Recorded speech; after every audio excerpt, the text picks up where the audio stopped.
নতুন সরকারের মেয়াদ যখন মাত্র ১.৫ মাসের মতো, সেই সময়ে আন্দোলন দানা বেঁধে উঠছে কি, এবং সেই আন্দোলনটা কি ভয়াবহ আন্দোলনের দিকে যাচ্ছে? যখন আমরা দেখছি যে একদিন পরেই অর্থাৎ ২রা এপ্রিল জানা যাবে যে প্রফেসর ইউনূসের নেয়া সিদ্ধান্তগুলো, অধ্যাদেশগুলো কোনগুলো সংসদে উত্থাপিত হচ্ছে, কোনগুলো হচ্ছে না, সেই ব্যাপারগুলো যখন জানা যাবে, যখন এদিকে ওদিকে সব দিক দিয়েই বোঝা যাচ্ছে যে অনেক কিছুই সংসদে উত্থাপিত হচ্ছে না, তাতে করে বিরোধী দল এনসিপি, জামাত তারা বেজায় ক্ষুব্ধ, বেজায় রুষ্ট, এবং তারা হুমকি দিচ্ছে ভয়াবহ আন্দোলনের। এবং সেই ভয়াবহ আন্দোলন শুরু যদি হয়ে যায়, বিপাকে পড়তে চলেছে কি বিএনপি সরকার? চলুন একটু জেনে দেখি কেন আন্দোলনের কথা বলা হচ্ছে, কোন সিদ্ধান্ত নিতে চলেছে বিএনপি, এবং আন্দোলন যদি সত্যিই শুরু হয় তাহলে বিএনপি একা কি সেই আন্দোলন ঠেকাতে পারবে? সেই আলোচনাই করবো এই ভিডিওতে। থাকবেন পলিটিক্স টিভির নিয়মিত আয়োজন। দর্শক, আন্দোলনের কথা বলছিলাম, তার আগে একটি মানবিক কথা বলতে চাই।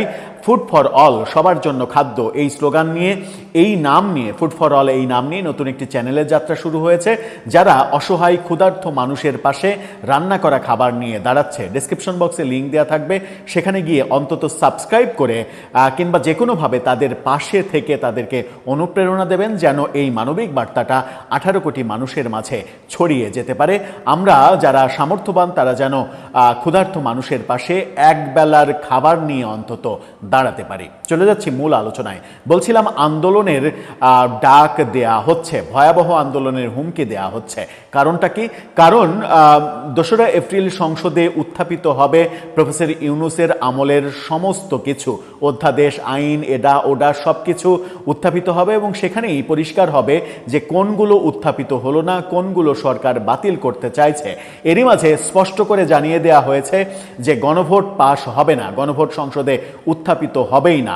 এবং প্রফেসর ইউনূসের আরেকটা মেটিকুলাস সিদ্ধান্ত, যেটা ঐক্যমত্যের বাইরে গিয়ে ডক্টর আলী রিয়াজ, বিদেশি নাগরিক যিনি, তার মেটিকুলাস ডিজাইনে সাংবিধানিক পরিষদ গঠনের যে সিদ্ধান্ত কিংবা অধ্যাদেশ জারি করা হয়েছিল, সেটাও সংসদে পাশ হবে না, সেটাও উত্থাপন করা নাও হতে পারে। এরকম একটা মুহূর্তে বিরোধী দলের যে চাওয়া, জামাত এবং এনসিপির যে চাওয়া, সেই চাওয়ার মূল বিষয়বস্তুই মানে পূরণ হচ্ছে না।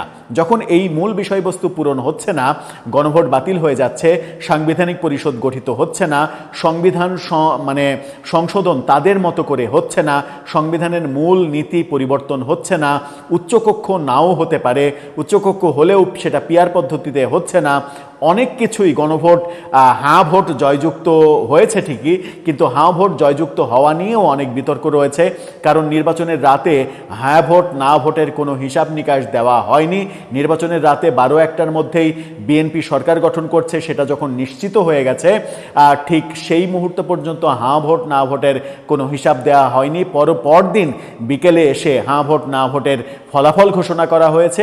সেই কারণেই অনেকে মনে করেন যে হাঁ ভোট না ভোট নিয়ে প্রফেসর ইউনূস মেটিকুলাস কোনো ডিজাইন করেছেন কিনা, এই বিতর্কও রয়েছে। কিন্তু সেই বিতর্কে আমরা যেতে চাই না।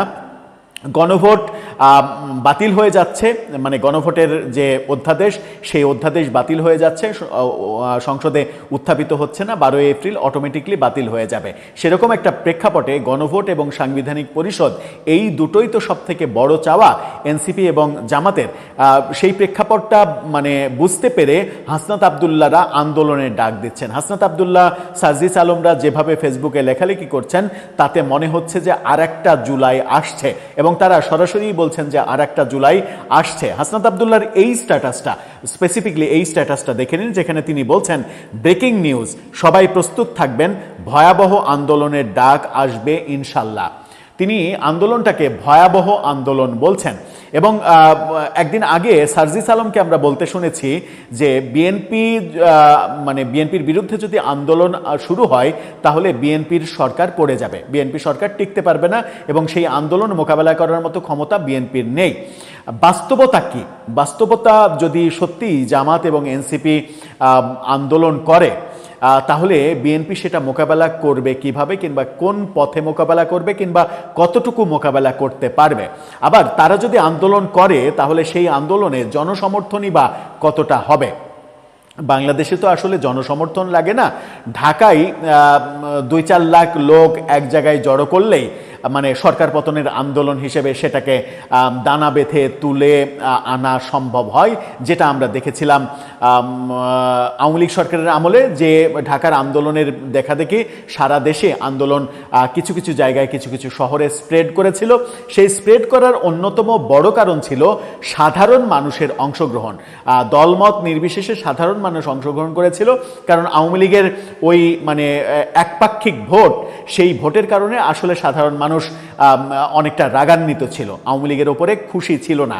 আওয়ামী লীগের ভেতরে যারা ছিল গুপ্ত অবস্থায়, সুপ্ত অবস্থায়, সেই গুপ্ত সুপ্ত লুকিয়ে থাকা গুলো বেরিয়ে এসেছিল, যার কারণে আওয়ামী লীগ আসলে অসহায় হয়ে পড়েছিল।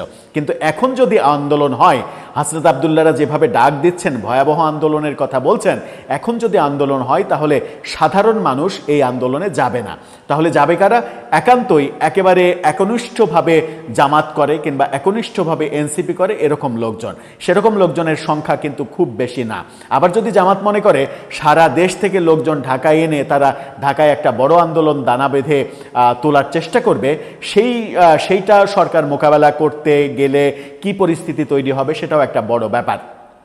আর এই মুহূর্তে মানে সরকারের মাত্র 1.5 মাস বয়সের মধ্যেই যদি বিরোধী দল মনে করে আন্দোলনে নামবে, তাহলে সেই আন্দোলন সফল হওয়ার জন্য জনসমর্থন যেটা প্রয়োজন, সেই জনসমর্থনের অভাব বোধ করবে। আমার মনে হয় যে আন্দোলনের মাঠে গিয়ে তারা একটা বড় ধাক্কা খেতে পারে।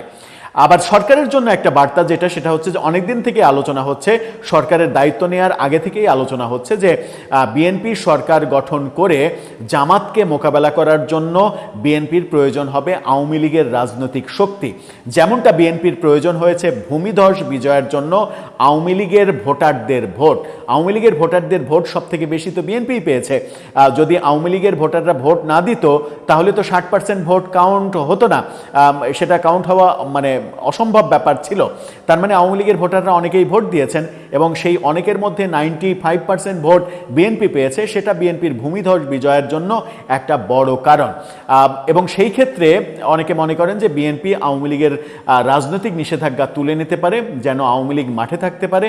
আর আওয়ামী লীগ মাঠে থাকলে জামাতকে মোকাবেলার ক্ষেত্রে বিএনপি একটা বড় সাপোর্ট পাবে, কারণ জামাতকে মোকাবেলার জন্য আওয়ামী লীগের মানে বিএনপির চাইতে আওয়ামী লীগ অনেক বেশি কার্যকর, এটা রাজনৈতিকভাবে প্রমাণিত।